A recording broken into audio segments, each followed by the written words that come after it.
The Cold War had been going on for 16 years, and the nuclear arms race was ever present in the lives of average Americans. With the Cuban Missile Crisis, recent in our history, there was a renewed effort to get families to plan for this impending attack. Our national defense had switched from bombers to ballistic missiles, and the missile gap was widening. Beginning in 1960, the property was surveyed by the United States Army Corps of Engineers and purchased from the original landowners. You know, as an American, having a family and interested in the future, it was an anxious time where you tried to believe that we better hurry up and get this done, and we can defend our country all the better as the time comes. September 11th, 1961. A small explosion occurred in the Black Hills of South Dakota.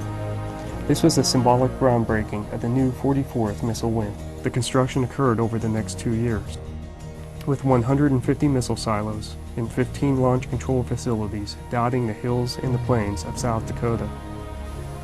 By November 1st, 1963, all sites were declared operational by the United States Air Force. Here we are outside the Launch Control Facility, Delta One. This building housed 8 enlisted Air Force personnel who worked shifts of 3 days on before they had a corresponding 3 days off. And their mission at Delta One was to support an underground launch control center which contained 2 Air Force officers known as missileers who could launch Minuteman nuclear missiles at a moment's notice. Let's go take a look inside. The above-ground portions of this structure were designed to support the missile crew 31 feet below ground.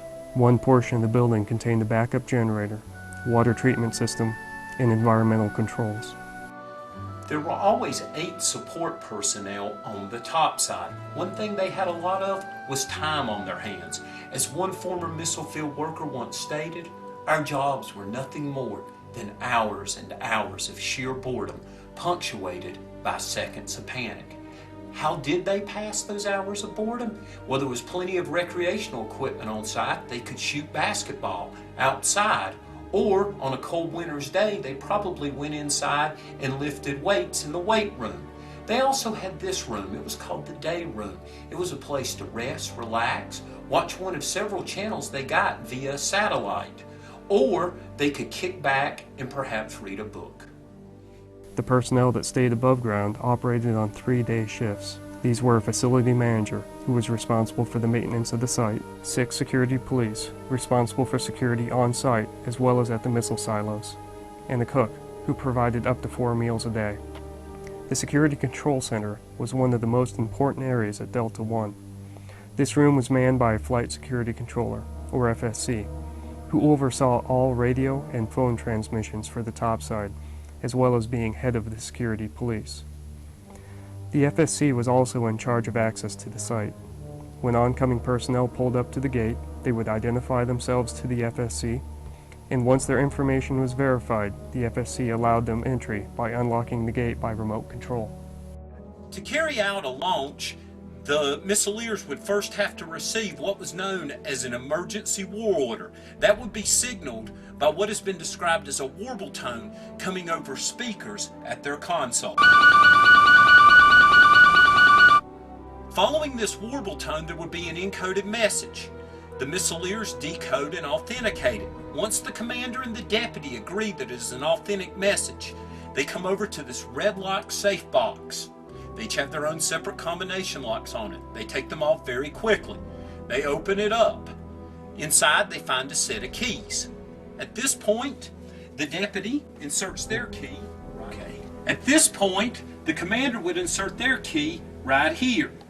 The key turn slots are 12 feet apart, so no one person can turn the keys by themselves. They would then do a countdown. At the end of the countdown, they turn the keys simultaneously.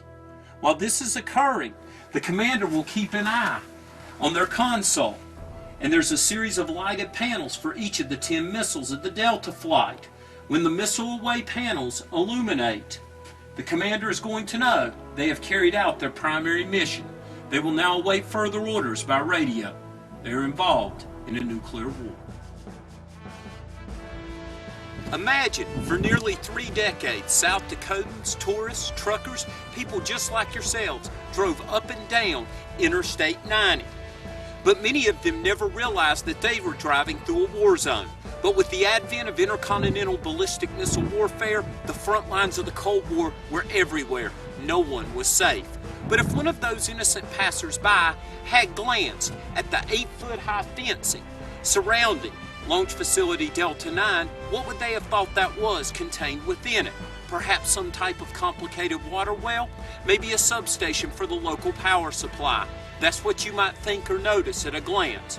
But believe me when I say, to the imagination, this could be the end of the world. Let's go have a look at where imagination meets reality.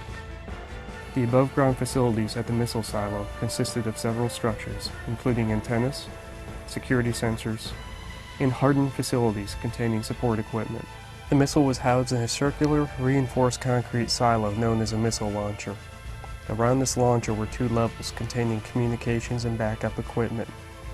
This also afforded the maintenance teams easy access to the missile without opening the 90-ton blast door above.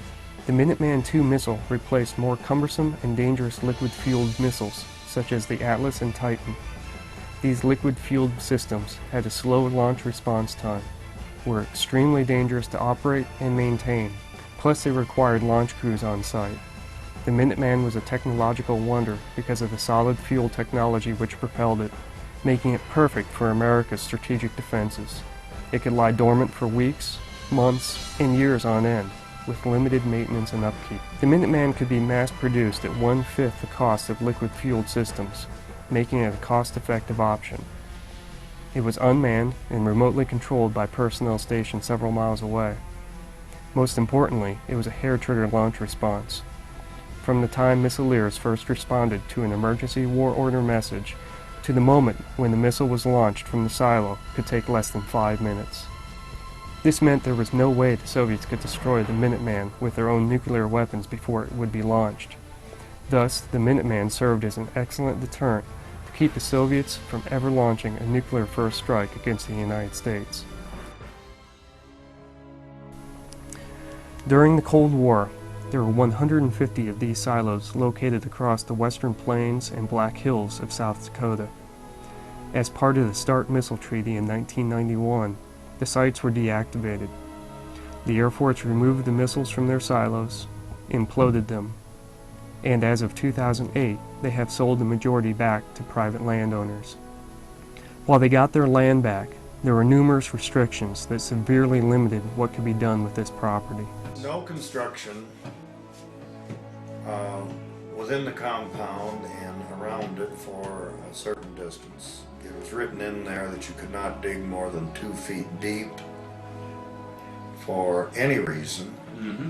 That in the agreement, and this is a quote, that when the government is done with the use of these missiles, they will return the location back to the prairie.